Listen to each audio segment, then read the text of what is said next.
I was never gonna be a men's physique. Didn't have much of an off season. I like his physique better. I'm always very energetic. I will have to put me as one of the greatest. Mr. Olympia was won by the back. Hey, what's happening? Another day in paradise. I can't complain, really. Mr. Jamie McTizic, man. How's everything going on? You in Cali, right? I'm in Cali. Yes, sir. I'm in downtown. Yeah, how is it over there? It's amazing. It's paradise. I love it. The weather's amazing. People are awesome. Yeah. Now, I see that you've been doing a lot, man. You know, it's been a while since we got a chance to catch up. You moved out to LA. You've been in LA for a minute now. I have been, yes. I've been here since 2017. Oh yeah, that's. I remember the first time we came out there. We actually did some shooting with you, some filming. Yeah, my whole of the place in Van Nuys. Yeah, I'm surprised we all crammed in there, but we made it happen. Yeah, we made it. It was a good time. It was definitely a good time. It was definitely a good time. So what's new? What's happening in the world of Jamie? What's going on? Just competing again. I just got done with my first show, and I placed. I don't know how I placed, but I'm sure it wasn't in the top 10 or even the top 20. But speaking of that show, definitely not discouraging. If anything, I had a lot to take away from that show, knowledge-wise, lessons learned, and I'm definitely going to apply what I know now from the mistakes I made in Houston to correct them in Utah, coming up in about a week and a half. Yeah. I mean, give us a little history. We're going to go down a little history right here, right, before we get into things. Okay. You competed in the IFBB. You have your pro card. Yes. Right? So you competed back in, this was like 2016? 2016 is when I first got my pro card. I believe it was 2016, 2017. It was the very first show, pro qualifier of the year. It was the junior nationals. So I believe it was 2017. And it was classic physique. It was the very first classic physique pro qualifier. And I was able to get my pro card naturally at that. Back in 2017. This was back when I was in the military, so I was like so paranoid about like getting kicked out for drugs. I didn't even want to think about touching the stuff. So I was really happy I stuck with the decision.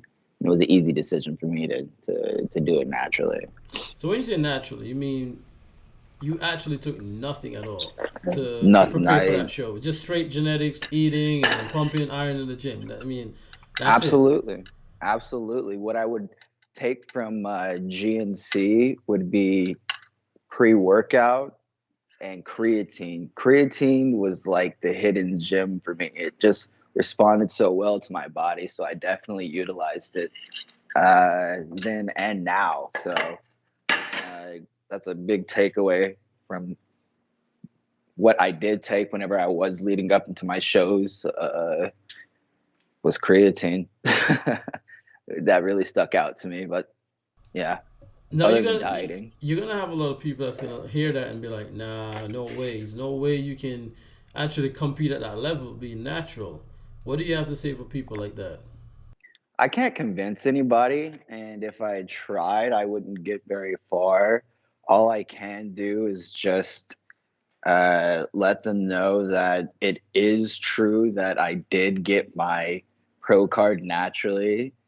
And like I said, I was too anal about getting kicked out of the Navy for drugs and getting tested. So if they don't believe me, then I really don't care, because at the end of the day, I do know, and I know I have a good character, and I know I'm not lying to myself either. So, and the people who do know me, they know I'm telling the truth. So, Yeah, man. yep.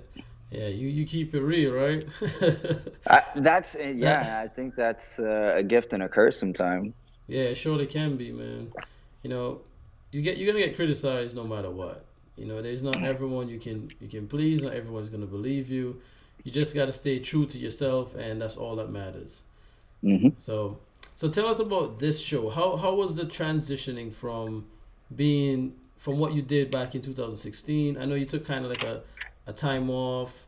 You know, you wasn't really hitting the stage like that, and then you came back recently, and you made like this like flair on on social media where you were like you competing in a natural show, and Hmm. everything was just like natural. You know, you're like such an advocate for everything natural now, right? So tell us about that transition and what did that entail? Well, bodybuilding has always been on the back burner. Even whenever I left bodybuilding back in 2017, and that's because I really needed to focus on myself, school, and really understand what was going on mentally. Because I really couldn't just be cool. I would always act on impulses, and I really didn't understand it. So being in the bodybuilding atmosphere with that mindset, I knew it wasn't good for me. So it was a good time for me to take a break.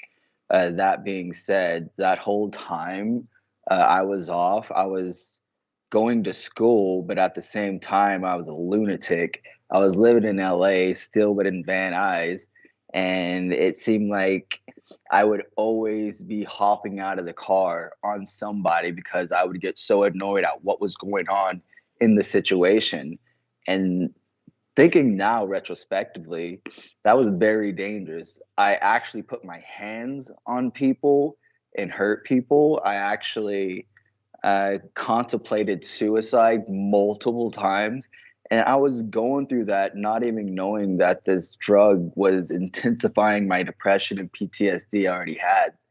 So, No, no, Jamie, hold up, right? I must yeah, ask, when you say this drug, right? I'm assuming you're referring to, you know, steroids. steroids, right?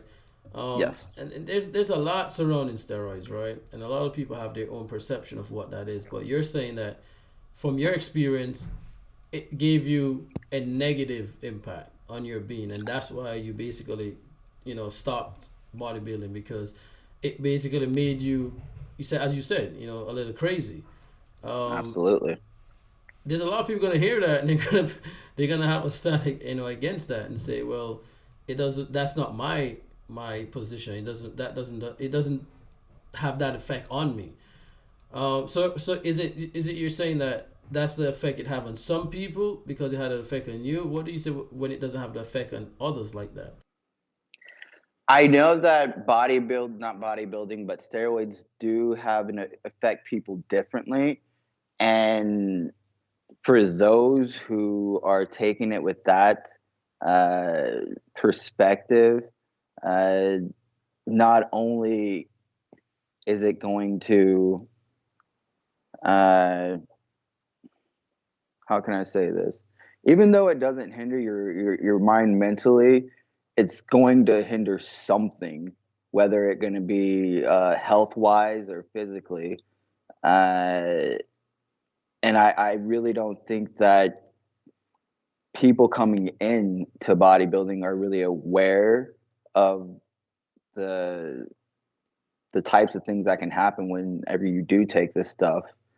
And I don't like what I went through, and I know if I went through it, there's probably a good majority of people who are going through it themselves, and they've told me themselves that they didn't understand it, and now they know why, and they're never taking it again because mentally it was just too chaotic for them. So, and like at the very beginning of my whole escapade, or I wouldn't say escapade, but my